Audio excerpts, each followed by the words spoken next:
Hello from Southern Ontario, July 12th, I believe it is. So, if you're outside of Canada, or perhaps even in Canada, you might wonder about the bloc Québécois. How is it and why is it that there's this one federal party only exists in the province of Quebec? They don't run in or contest any other ridings anywhere else in the country. They are unique in that. Yeah, wow. How and why? Good question. Let's start with what they say about themselves. The Bloc is a federal political party that focuses on Quebec nationalism and sovereignty. Quebec nationalism and sovereignty. Is that dichotomous or nonsensical? Well, make of it what you will. Now, a couple of interesting points. I'll go briefly through their history. Formed in 91 by MPs who defected from both Conservative and Liberal parties after the Meech Lake Accord failed.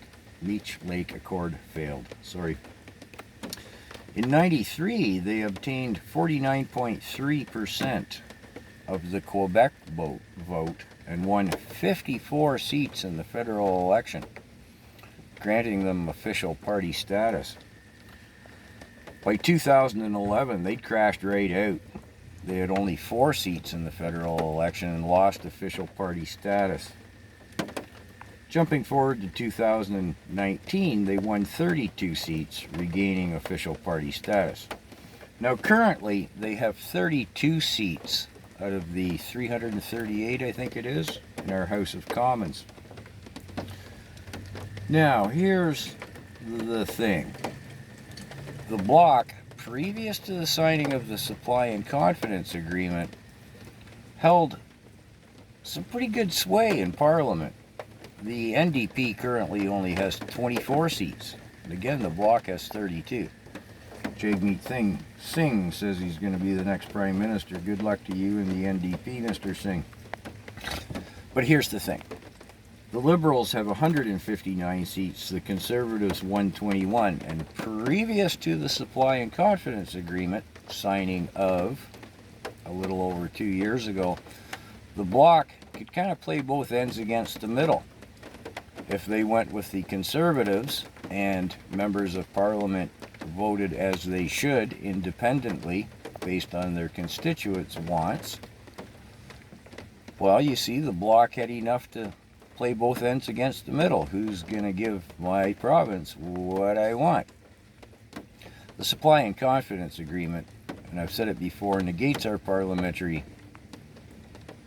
democratic parliamentary system simply because all members of two parties, in this case, are not supposed to vote as one entity. However, that said, the signing of the Supply and Confidence Agreement took away any power the Bloc Québécois had, because with the NDP and the Liberals consistently voting as one, the Bloc and the Conservatives are outvoted. Simple as that. I may as well throw in there's 2 Green Party seats in the House of Commons, 5 independents, and 1 currently vacant seat, which is interesting, but has nothing to do with this conversation.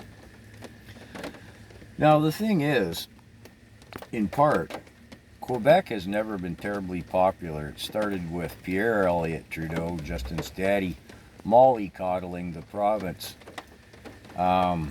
Transfer payments, I mean, this particularly sits poorly with Alberta and largely the rest of the country.